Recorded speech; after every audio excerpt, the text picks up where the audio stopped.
तो hi guys, this is Nashid और इस वीडियो में हम लोग बात करेंगे 3 मूवमेंट करना चाहिए।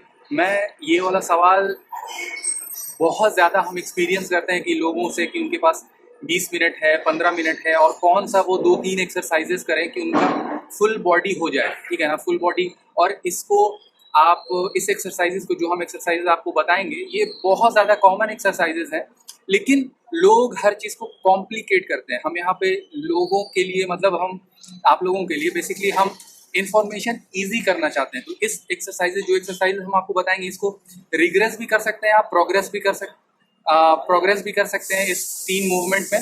और ये जैसे हम लोगों को पता है कि 5 फंडामेंटल मूवमेंट्स होते हैं, पुश, पुल, हिंज, स्क्वाट और मे बी कैरी, ठीक है ना। तो आप पुश को जैसे हॉरिजॉन्टल पुश भी कर सकते हैं, वर्टिकल पुश भी कर सकते हैं, पुल को भी उसी तरीके से आप बांट सकते हैं और लोग बांटते भी हैं, लेकिन उतना ज़्यादा कॉम्प्लिकेशन में हम लोगों को नहीं जाना है। बेसिकली मैंने चुना है मतलब कि स्क्वाट एक तरीके का, ठीक है, सिंपल स्क्वाट। और ये वाला वीडियो हम इसलिए भी बना रहे हैं ना कि जिनकी उम्र औरतों की या मर्दों की 40-50 साल हो गई है और मतलब वो डायबिटीज़ है उनको, हाइपरटेंशन है उनको, तो कौन सी सिंपल एक्सरसाइज करें वो रोज कर सके, इतना ज़्यादा भी ना करें कि वो सब चीज़ों से रिकवर भी ना हो पाए और बेसिकली बहुत ज़्यादा कॉम्प्लिकेशंस हो सकती हैं अगर आप एक्सरसाइजेज ज़्यादा भी करें। लेकिन कम भी करें तो जाहिर सी बात है, आजकल क्या हो रहा है, लाइफस्टाइल डिजीजेज लोगों को, तो उसी को हम बांटना चाहते हैं और आप लोगों को इन्फॉर्मेशन देना चाहते हैं कि 3 मूवमेंट के बारे में बात कर रहे थे। तो एक स्क्वाट, एक पुश और एक पुल। पहले हमको पुल बोलना चाहिए, पुल ज़्यादा इंपॉर्टेंट है। तो for squat you can do, for squat जो है वो सबसे सिंपल वाला जो हम कहेंगे, जो मतलब थोड़ा वर्क करता है और ये डिपेंड करेगी कि हाइट पे और कौन से आप हाइट को चुन रहे हैं और कहाँ पर आप बैठ रहे हैं। लेकिन जैसे यहाँ पर है तो फर्स्ट आप chair squat, just sit down, get back up, sit down, get back up. अब इसको हम थोड़ा प्रोग्रेस करेंगे इसमें तो सिंपल स्क्वाट पे आ जाएंगे। और हमेशा फुल रेंज ऑफ जितना आपका मोशन है उतना आप ले जाइए। फुल रेंज ऑफ मोशन हमेशा काम करेगा, जितना आप हमेशा अपने जॉइंट की मोबिलिटी को थोड़ा सा पुश कीजिए, तभी आपकी मोबिलिटी ज़्यादा बढ़ेगी। अगर आपकी मोबिलिटी यहाँ तक है तो पुश और आप अपने मोबिलिटी के लिमिट तक पहुँच गए हैं तो उसके बाद से वहाँ पर थोड़ा देर आप रहिए, ठीक है ना, तब आपकी मोबिलिटी बढ़ेगी। तो उसके बाद से लंज का ये आ जाता है, जो अगर आप स्क्वाट से ज़्यादा ये करना चाहते हैं तो सबसे सेफ रहेगा बैक लंज करना, ठीक है। और अगर आपको स्क्वाट ही में प्रोग्रेस करना है तो आप सिंगल लेग स्क्वाट भी कर सकते हैं। उतना ज़्यादा वार्म अप नहीं है, लेकिन तब भी उतना ज़्यादा नीचे हमको नहीं जाना है। लेकिन अब आपको दूसरा मूवमेंट जो है जो इम्पोर्टेंट है वो आपको पुल का है। और पुल के बारे में हमको ये बोलना था कि देखिए, हम लोगों को ज़रूरत होगी एक रेजिस्टेंस बैंड की पुल के लिए, और उसमें हम 2 एक्सरसाइजेस बताएंगे। और रेजिस्टेंस बैंड की क्यों ज़रूरत है? रेजिस्टेंस बैंड की इसलिए ज़रूरत है क्योंकि बॉडी वेट पुल एक्सरसाइज मतलब ज़्यादा डिफिकल्ट हो जाता है। और आप जैसे सुपरमैन कर सकते हैं, शोल्डर स्टेबलाइजेशन जो टी और डब्ल्यू बनाया जाता है वो सब भी एक्सरसाइजेस कर सकते हैं। लेकिन बाय ए रेजिस्टेंस बैंड आजकल काफ़ी ज़्यादा अफोर्डेबल आता है। And do this.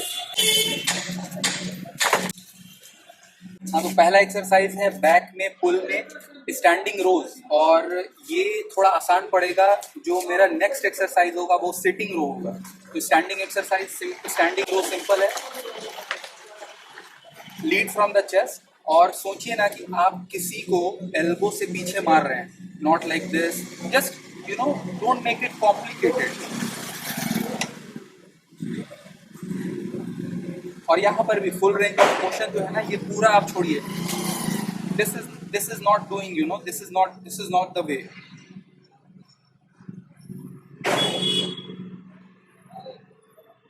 और इसको थोड़ा टफ करना है क्योंकि जब हम लोग खड़े हुए थे तो हम लोगों का कोर भी इन्वॉल्व था। तो जो ये मूवमेंट है बैक के लिए उतनी ज़्यादा इफेक्टिव नहीं थी, इफेक्टिव थी वो कोर के लिए, थोड़ा कोर स्टेबलाइजेशन के लिए काम कर रहा था। लेकिन अगर आप बैठ करके कीजिएगा तो exercise will be tough for the back.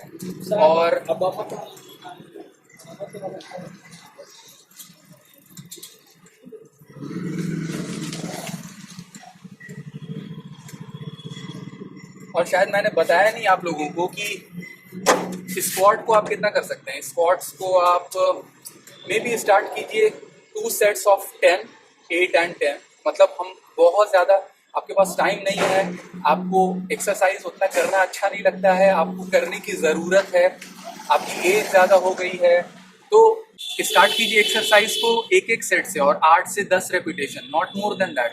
Don't push your self, ठीक है। और उसके बाद से फिर 2 सेट, फिर 3 सेट। और स्क्वाट में जो है ना, वो थोड़ा बॉडी वेट है तो थोड़ा ज़्यादा टफ हो सकता है अगर आपकी बॉडी वेट ज़्यादा है आपका, ठीक है ना। तो don't push yourself. 6 to 8 reps are I think, मतलब आपका BMI 30-35 है तो 6 to 8 रेप काफ़ी ज़्यादा चैलेंजिंग रहेगा आपके लिए। और मे बी आप पहले ही दिन से 2-3 सेट कर रहे हैं। इन टर्म्स ऑफ स्टैंडिंग ये डिपेंड करता है आपके रेजिस्टेंस बैंड के, जाहिर सी बात है, रेजिस्टेंस पे। तो अगर आपके पास कोई नॉर्मल सा बैंड है ना, वो आपको कहते हैं पर्पल और ग्रीन, अलग अलग आजकल कलर्स में आता है। रेजिस्टेंस बैंड पे आप देखिए, लेकिन थोड़ा चैलेंज कीजिएगा अपने को पुल में, ठीक है ना। तो उससे आपके शोल्डर्स ब्लेड भी पीछे जाएंगे और आपका पॉस्चर भी अच्छा होगा और बहुत ज़्यादा मदद मिलेगी। आजकल ज़्यादातर हम लोग कंप्यूटर्स पे और मतलब झुक करके काम करते हैं, तो सर्वाइकल की भी लोगों को प्रॉब्लम होती है क्योंकि हम लोग बहुत ज़्यादा झुके रहते हैं। I am also working on a laptop or phone. That's it. I'm working like, making a video that you will be watching on the mobile phone like this. So you should do some pulling exercises. I'm talking in English. लेकिन हमको ये सिर्फ बोलना था ना कि ये जो पुलिंग एक्सरसाइज है इसको थोड़ा ज़्यादा रिपीटेशन आप कीजिए। 15 to 20 reps will be fine and you can start from, it depends on the resistance। आपको स्टार्ट करना चाहिए दो सेट से, ठीक है। और जो लास्ट है वो है पुश का, ठीक है। तो पुश पे सबसे पहले हम बताएंगे कैसे स्टार्ट करना है और उसके बाद से फिर उसके टफ वर्जन पे जाएंगे। तो सबसे पहले हम लोग स्टार्ट करते हैं वॉल पुशअप से।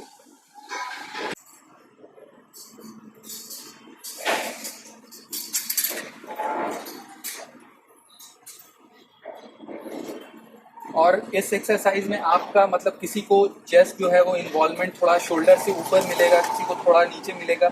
लेकिन मैंने हमेशा देखा है कि शोल्डर से थोड़ा सा अगर आप नीचे रखिएगा ना तो चेस्ट के इन्वॉल्वमेंट काफ़ी ज़्यादा होगा। तो जैसे शोल्डर यहाँ है तो जो हाथ है वो थोड़ा सा नीचे नीचे एंड देन जस्ट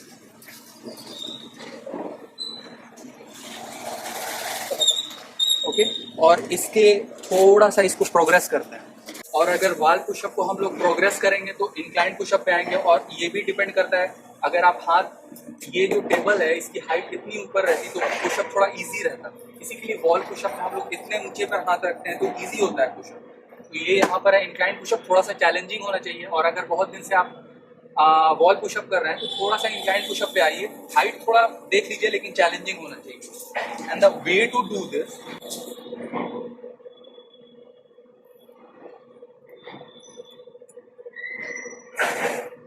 हमेशा कंट्रोल कीजिए। ये भी एक्सरसाइज काफ़ी ज़्यादा चैलेंजिंग हो सकती है किसी के लिए भी। रेपिटेशन से, मूवमेंट स्लो करने से। और एक और बात हम आपको बता दें, pushup is a plank, a dynamic plank. तो कितने देर आप होल्ड कर पाइएगा उसको।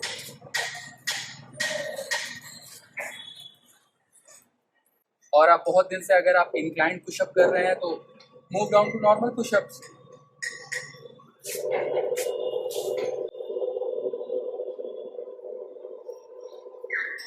इसमें भी वही सब बात है, आप चैलेंज कर सकते हैं कितना स्लो आप जा रहे हैं पुशअप।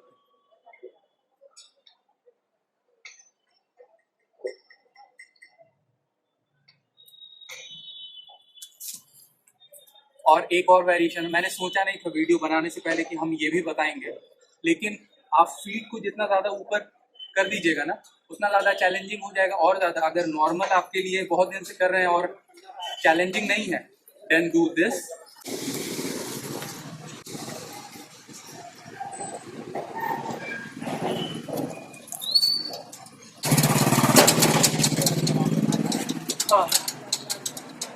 तो यही सब कहना था आपसे।